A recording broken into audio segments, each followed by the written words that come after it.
Thank you, sir. Good to see you. Good to see you. Before we start, Arsenal.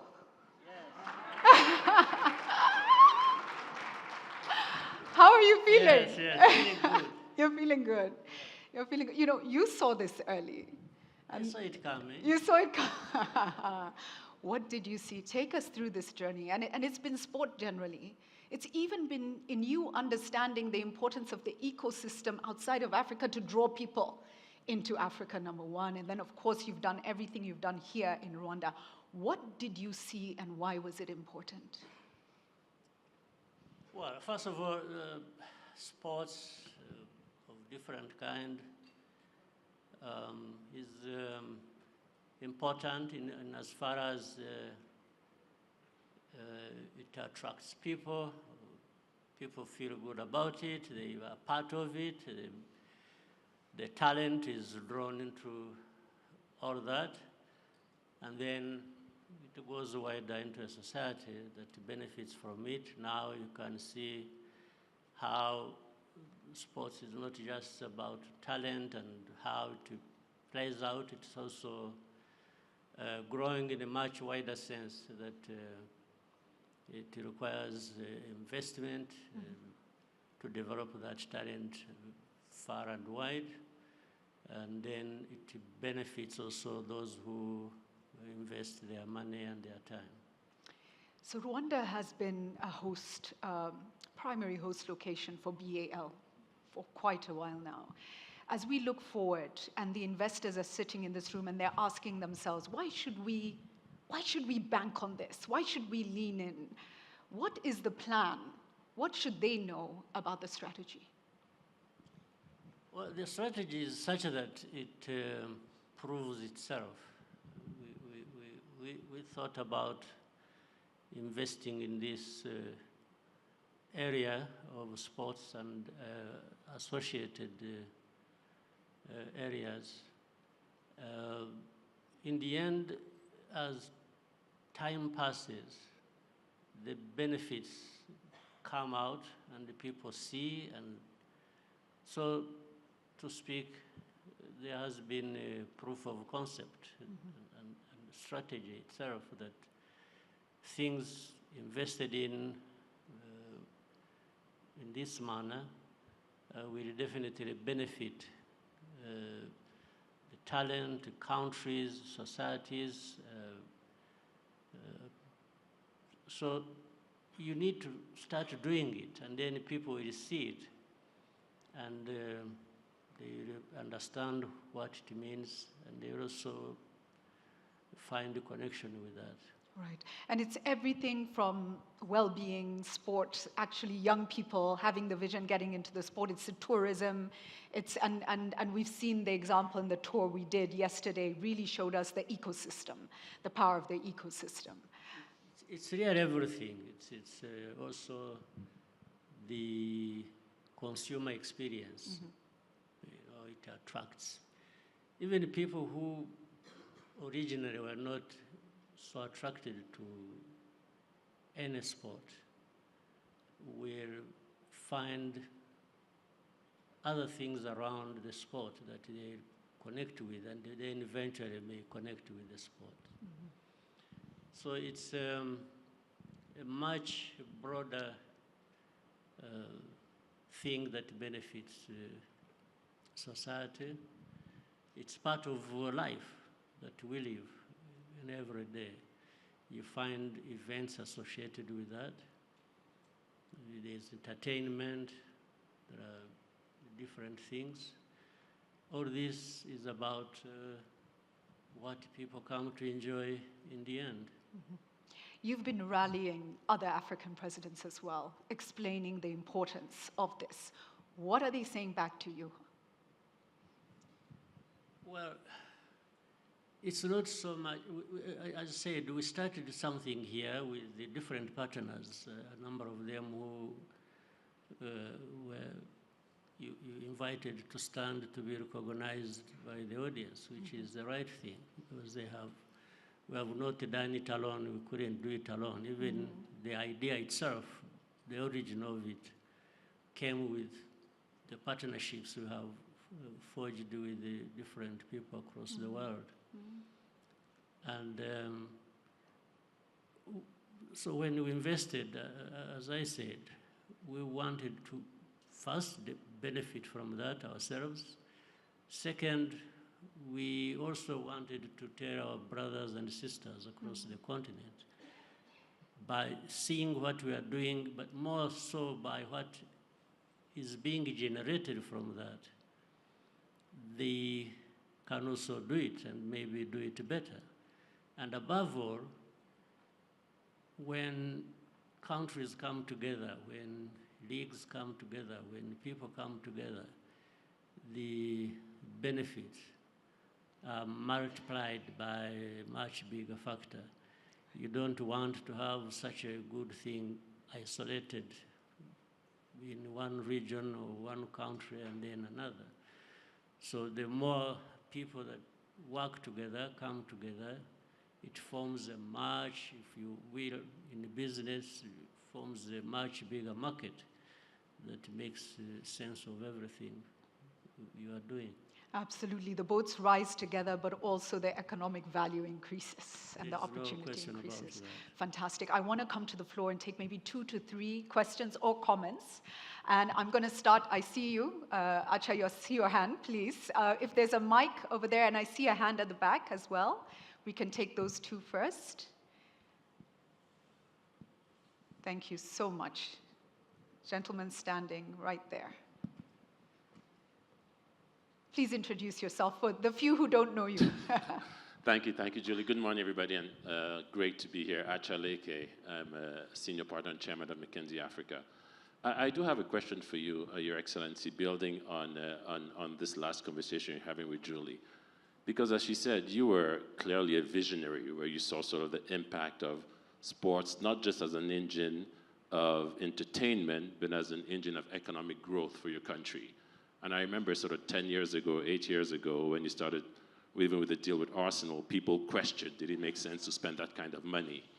Now, fast forward, I think we're all excited. You know, all four of the Champions League semi-final teams are Visit Rwanda teams, and I'm sure next weekend you want Arsenal to win, but whoever wins will be a Visit Rwanda team, right? And that's, for me, a huge impact for Rwanda, but not just Rwanda, but for Africa, right? And we've seen a few leaders starting to go down that path, but honestly, it's not enough, right? So you said part of what you wanted to do is use Rwanda as a showcase for other leaders. I would love to understand what else would it take for many more African leaders to, one, understand the importance of sports as an engine of economic growth, but then more importantly, two, to do something about it. Thanks. Thank you. Great question. Yeah. Please, questions. I really don't know much about that because it all depends on the choices people make about what they intend to do. Like, you cannot force upon anybody to do, even if it is the right thing, when they have not chosen to do so. But what we have always tried to do within this area of sports or any other areas, we have made a choice. We want to make progress. And there are all these opportunities we can tap into, so we take our chance. Sometimes we take a risk. But in the end, when the benefits of the efforts have come out, first of all, we are happy. We benefited through what we have done and the risks we have taken. But that also proves that whoever else could maybe do a similar thing would benefit in the same way if they chose to do just that. Yeah. Or do it differently, or do it better, and so on and so forth. So I'm not sure what one can do to make it more attractive or a choice that people would take other than showing what is possible and what is beneficial, like we are trying to do. Primarily it benefits us. If anybody chose to say, look, I'm going to try something like this or different, but it is in that direction that we all want to go. Let me, the question Archer asked is loaded in a sense. It's very important. I'll quickly give you an example, which is bad in a sense of explaining what my limitation in terms of saying what people need to do to benefit. When we started our partnership through Visit Rwanda with the different teams, starting with Arsenal. And because I'm saying this, making a choice becomes political in a sense, all right? When we did that, not only did some, but these are minority, they didn't understand this. They even went ahead actually to try and undermine it, which became political. But the irony behind all this is that when somebody went out and said, no, you can't do this with Rwanda, this Rwanda is like this, and we are used to that, don't worry about it. We take care of things. So you can't do this with Rwanda, Rwanda is a bad, name, and so on and so forth. When it didn't work for them, they tried somewhere else to do exactly what the same thing. Yes. They followed the example. Yes, they followed the example and tried somewhere else. Something they were just... but even then, for me, I'm happy that even for that one who tried to undermine it, in the end, saw something in it attractive, that means they changed their mind somehow. Yes. And saw that they were wrong. So therefore, other African leaders, countries, groups, or something to do anything like this that would benefit them has to be a choice. Yeah. And there are examples from which to learn. All of us learn from one another. We've learned things that have guided us to do what we are doing. And so it is in the doing and the success that actually we influence others to follow. It reminds me of another African proverb that I just wrote down. The eyes that have seen the ocean cannot be satisfied by a mere lagoon. So you must show the ocean, and then people follow. There was a hand at the back. There's a lady here. And then also, I believe, Mamo Matekane. We're going to hear from you. We'll try and do as much as possible. Our time is so tight. Yes, gentleman there who had his hand up. And then this way to the lady in red. Thank you. Mike, please. Try again, sir. Yes. Thank you, Your Excellency, Mr. Paul Kagame. First of all, I just want to thank you for your amazing leadership, and also to thank you on the behalf of all the African youth for being a great leader and a great example. My name is Buba Kase. I'm the founder and CEO of Green Right Africa here in Rwanda. And my question for you is, what's your advice to the African youth to focus on in the next 10 years? Thank you. Okay, thank you for that. Let's try and just take a couple more. And then the lady in red first, please, and then we'll try the young man, and then Mamo, I'll come to you. I'm not sure where you're sitting. Thank you. Yes, please. Go ahead, try. Thank you so much. Thank you, Your Excellency. My name is Mamota Kematekane. I hail from the mountain kingdom of Lesotho, the very snowy mountain, and I send greetings also from the Prime Minister and the King. I'm very passionate about Rwanda, and I want to thank you so much for the example that you have set for Africa. What Rwanda has built is an epitome of what Africa desires to be. But my question is, how did you get the people of Rwanda interested in wanting what's best for them according to your vision as their leader? And for us sitting in this room to even buy into that same vision and want to continue. As a small country, Lesotho, how do we mimic such an exemplary leadership and also a model that you've built that clearly is winning? Thank you. Thank you Thank so you. much, gentlemen here. And is Mamo here anywhere? That is me. Oh, that That's is, thank Mama you. Matikane. Oh, Mama, you say it so beautifully. You don't say it the way I say it. Wonderful. Thank Apologies. you. Thank you Thank so you. much. Thank you. Thank you. Gentleman right there. Yes. Thank you very much. My name is Kenneth Holland Simmons from Kaizer Chiefs in South Africa. And my question is based around a discussion that was had at the Sports Business Forum in South Africa at the end of last year. We had discussed the importance of quantifying the broader economic impact of sport and tracking those metrics similar to, any other industry that impacts countries. So for me, I wanted to ask, how important do you see that quantification in helping illustrate and demonstrate to countries and leaders the impact of sport, but as well as shifting the perception of sport from a recreation to a real economic driver? Fantastic. I think we'll take the last question first, and also to say there is a socioeconomic impact study that's been done by BL that we will share at the end. But over to you on that, the quantification of the impact of sport. How important is that to driving behavior change, awareness, and the investment that we need?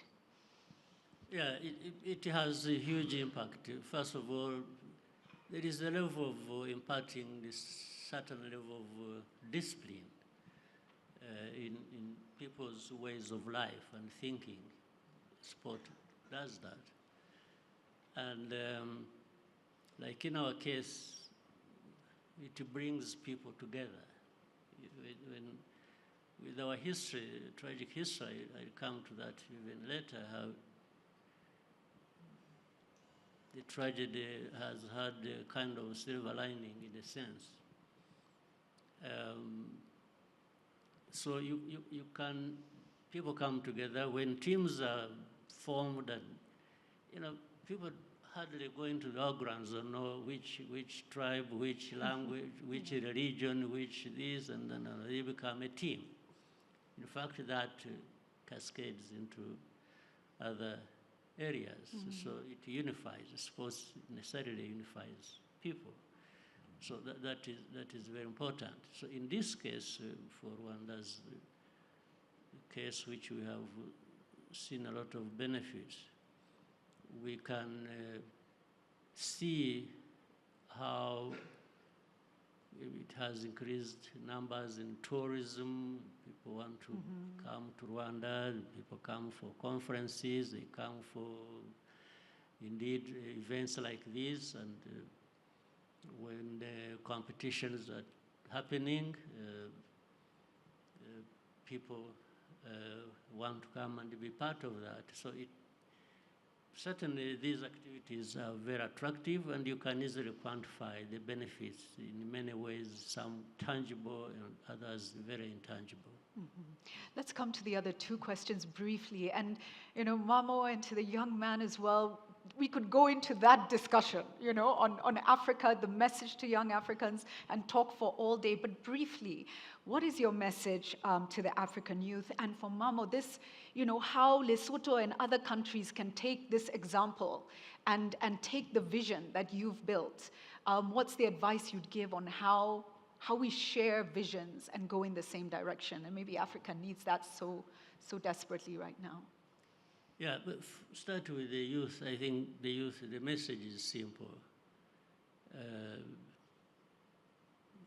From whatever stage, think about how much you can invest in yourself and how you do that. It depends on what you think you are attracted to, or the capacities you have, or the talent you have. You always want to invest, focus on how do you, starting with you. You don't have to wait for somebody else to come and say, I've seen this. You must start feeling something in you that you can do to develop yourself, and then work with others, even for their benefit as well. So the youth, in this process, there is what is wrong and what is right. Even the youth have to identify what is right that they should be associated with that will benefit them, or what's wrong that they should not associate with. So in that way, the young people develop, and their development is the development of society and the country they belong to. So they must always see themselves as part of what they have to be and part of what they want to do. It doesn't always come, it should never primarily come from outside. It should start from inside. The young people as individuals, but also as a part of the society. Yes, about building a vision that others can follow. How do you do that? How do you build a vision? I think the question from Lesotho. The question, yes. the way I understood it, is very important also. In our case, again, for me, it comes to choices you make. It comes to mindset as well. What do you really want to do for yourself and maybe with others? So in our case, twofold. You know, we have had a tragic history that has brought a lot of lessons to us, to the point that now I don't know of anybody in this country who would want to go back where we have been 30 years ago. And it touched every family, it touched every individual, to the point that I think many spend nights sleepless, trying to think of how to improve themselves. And since it touches many people, it's the whole country that goes to sleep thinking of what they need to do to improve ourselves. So what you can see, that has come from the tragedy, but then that alone cannot shape a society or a country. You have to have also leaders at different levels who must have a sense of direction where they want to go. For example, this country, when we tried to, together all of us in this country, to lift it up from where it was, we also learned the history before that. The people of our country, and I guess the number of other countries on our continent, some people think some parts of the world that are doing well owe them a living, that they will come to them and help them whenever there is a need to be helped. The first thing has not been to say, what can I do for myself to get out of it? So our case, our tragic history, showed that after all, really nobody owes you anything. You are there for yourself. The others can come in later to support, to help, but you have to be there first and foremost for yourself. For yourself. So if you remove this sense of thinking that there will always be somebody out there to come and help you, you know, that's, I don't mean anything negative, but you find even in countries, there is this thing, NGOs, you know. So it's like, oh no, there is an NGO that will come and help. So that already, it means you're operating at 20% of your capacity, if not less. Yes. So, but if you are saying you have it in you to try and do something, then that NGO will be useful. It may be supporting you in that direction. So we have been helped by the tragic history that it woke us up to say what is this? Are we the people who should be like this? Why and why? Second, so it really sort of generated a kind of rejection that we can't not be there for ourselves. Yeah. We have to start, and then there are limitations in a sense, but yes, somebody will come and maybe give you a hand to lift you up, but you have to be trying to lift yourself up first. Right. So that mentality is turned into politics. It became a way of life, of politics here in this country, and we are not regretting it at all. Now that moves us really neatly back to the opportunity and how we see the opportunity. And BAL, NBA, and the structures around that have put together what is a sound foundation. We have the players who are, have invested back on the continent again, doing what they can, sound foundation. We will have foreign investors come in. And for any foreign investors who look at Africa, if you do not see the opportunity, you are blind, because Africa, in so many ways, from everything from tech to sport, is the frontier you need to be entering. But does this also give, this franchise opportunity, give African investors, local funds, local people, the opportunity to also be owners? And what message would you have for potential African investors related to this opportunity? Yeah, it's actually just like what we have finished talking about. This franchise model is a huge opportunity, inevitably, no question about it. So there will be, therefore, that opportunity will benefit more those who actually take a chance and invest. And because there are many examples to learn from, that if you even take a risk in putting your money in this, you are likely to benefit from it than lose your money. So it's up to the choices now, again, people to make the choice. And why would, and really it should be the African leaders, in a sense of business and industry, to be at the forefront, to make such investments. But they can do it they can do so with others from elsewhere in the world. They don't have to do it alone. But to expect that people will come from somewhere else far away to come and make these kinds of investments, when you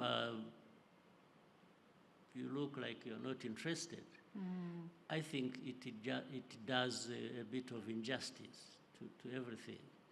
So the African business leaders, and we want them to be part of this. They need to look at it as their chance to develop themselves and their continent and their businesses. But we want, of course, I mean, in this kind of thing, you can't discriminate. You put your hand forward to welcome whoever is coming in and from wherever who wants to connect with that and which benefits you. So the leaders of our continent, this is an opportunity. And in the same way, even the political leaders should see it as an opportunity for development of their countries, where it is these infrastructures we see. And it's better if we work together so that we also don't develop infrastructure that you go and build a stadium in a place that is not reachable. I mean, what would that mean? So that's why we need to work together at all levels. But I thank the NBA, BAR, FIBA, these are people we look up to guide us, to give us a sense of direction on this. We have already had examples in our case where we have the Amahoro Stadium, football stadium, arena, basketball, then we have the whole ecosystem, and you have Zaria, of course, developed by one of us who puts on many hats in this area, Masai. So Amadou, Mark, Masai, and the great people, other people here, and somebody from FIBA, I want to say thank you, and we are going to be good partners. I promise you, you will not at any point feel you made a wrong move. So you are most welcome. Thank you. Thank you, Your Excellency. Thank you so much. All the best with Arsenal. I know there's another game coming. Just in 30 seconds, a final word for everyone as we wrap up this fireside chat. What's your final rallying call? Well, looking at this room and the people present here, I'm trying even to imagine what is on their minds as well. And I think they are just making calculations of how they can make productive the next steps they are going to take in their different areas.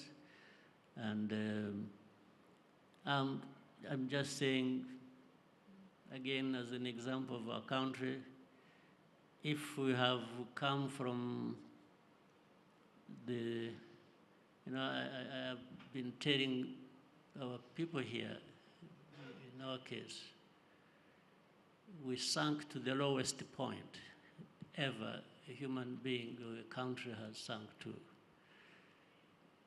The lowest, to the point that the only place we had to go was now up. So we've been going up. We don't want to stop. We want to keep going up. Wonderful. Wonderful. And I'm sure the great people in this room want to go up. So let's go up together. Let's go up together. Your Excellency, thank you so much. Thank you for your time. Thank you for your wisdom and for your leadership. Thank you. Thank you. Ladies and gentlemen, President of Rwanda, Paul Kagame, thank you. Thank you. Thank you.